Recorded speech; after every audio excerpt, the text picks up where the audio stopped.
Hello friends, welcome to the YouTube channel of Conducive Legal. I am Richa Sharma, practicing company secretary from Delhi.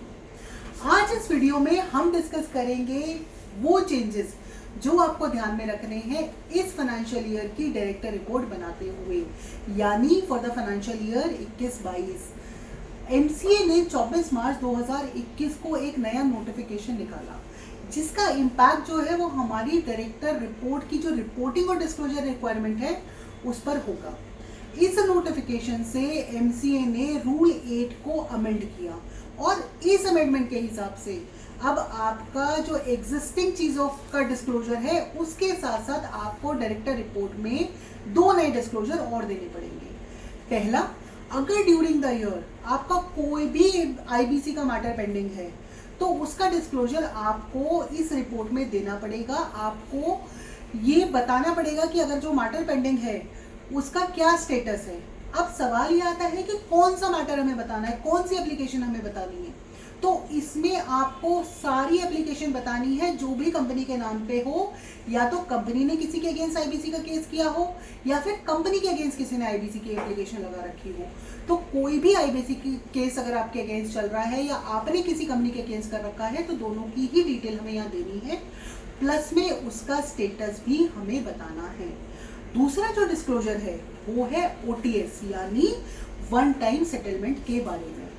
अगर company ने during the year कोई भी one time settlement किया है किसी bank से या किसी फाइनेंशियल इंस्टीट्यूशन के साथ तो आपको उसका डिस्क्लोजर इसमें देना है। डिस्क्लोजर में देना क्या है कि जो वैल्यूएशन है, अगर आपने ओटीएस किया है तो आपको बताना होगा कि जब आपने लोन लिया था उस टाइम पे कंपनी का क्या वैल्यूएशन था और आज जब आप ओटीएस कर रहे हो तो कंपनी का क्या वैल्यूएशन है और क्या इस वैल्यूएशन में कोई डिफरेंस है, और अगर उसमें डिफरेंस है तो आपको रीज़न भी बताना है कि ऐसा डिफरेंस क्यों आ रहा है।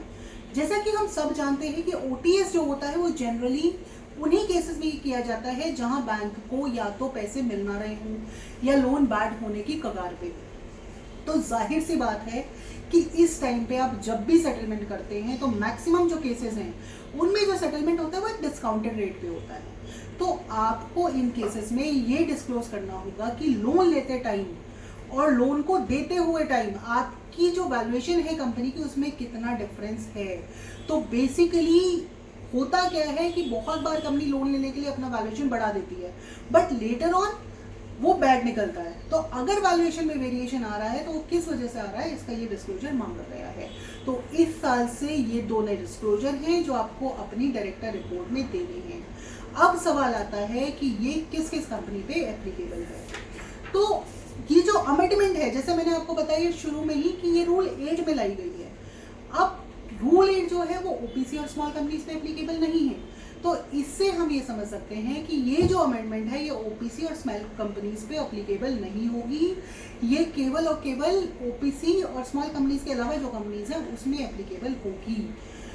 ये तो था डायरेक्टर रिपोर्ट्स में अमेंडमेंट क्या है इस साल। लेकिन अगर आपने नोटिस किया हो तो इस बार शेड्यूल 3 और कारों में भी बहुत सारे चेंजेस आए हैं जिस अमेंडमेंट की वजह से बैलेंस शीट पे काफ़ी इम्पैक्ट आया है। उसे भी हम डिस्कस करेंगे अपनी नेक्स्ट वीडियो में।